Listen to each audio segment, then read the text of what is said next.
एक राज्य के राजा ने अपनी बढ़ती उम्र को देखकर यह फैसला किया कि वह राजपाट से संन्यास ले लेगा, परंतु उसका कोई पुत्र नहीं था जिसे वह राज्य सौंपकर जिम्मेदारी से मुक्त होता।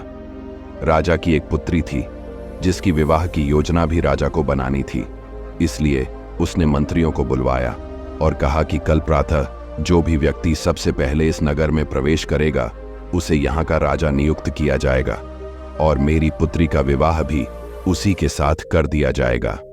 अगले दिन राज्य के सैनिक फटे हाल कपड़े पहने एक युवक को ले आए और उसका राज्याभिषेक किया गया। राजा अपनी पुत्री का विवाह उस युवक के साथ करके जिम्मेदारियों को सौंपकर स्वयं वन प्रस्थान कर गए।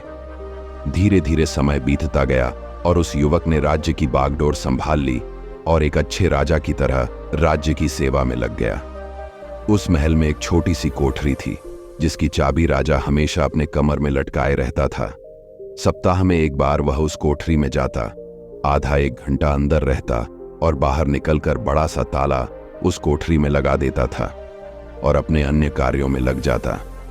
इस तरह राजा के बार बार उस कमरे में जाने से सेनापति को अचंभा होता कि राज्य का सारा खजाना, सारे रत्न, मणि, हीरे, जवाहरात तो खजांची के पास हैं। सेना के शस्त्रागार की चाबी मेरे पास है और अन्य बहुमूल्य कागजातों की चाबी मंत्री के पास है।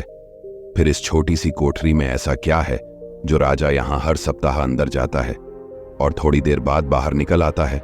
सेनापति से रहा नहीं गया। उसने हिम्मत करके राजा से पूछा कि राजन, यदि आप क्षमा करें तो यह बताइए कि उस कमरे में ऐसी कौन सी वस्तु है जिसकी सुरक्षा की आपको इतनी फिक्र है?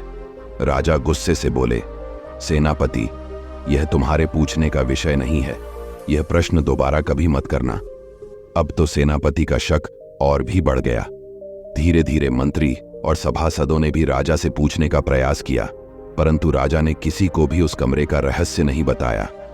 बात महारानी तक पहुंच गई और स्त्री हट के आगे किसी की भी नहीं चलती।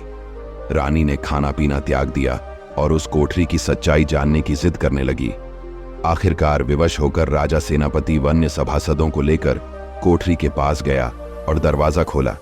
जब कमरे का दरवाजा खुला तो अंदर कुछ भी नहीं था सिवाय एक फटे हुए कपड़े के जो दीवार की खूंटी पर लटका था।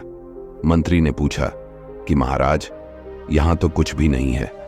राजा ने उस फटे कपड़े को अपने हाथ में लेते हुए उदास स्वर में कहा कि यही तो है मेरा सब कुछ।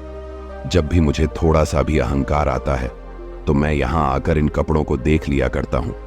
मुझे याद आ जाता है कि जब मैं इस राज्य में आया था तो इस फटे कपड़े के अलावा मेरे पास कुछ भी नहीं था।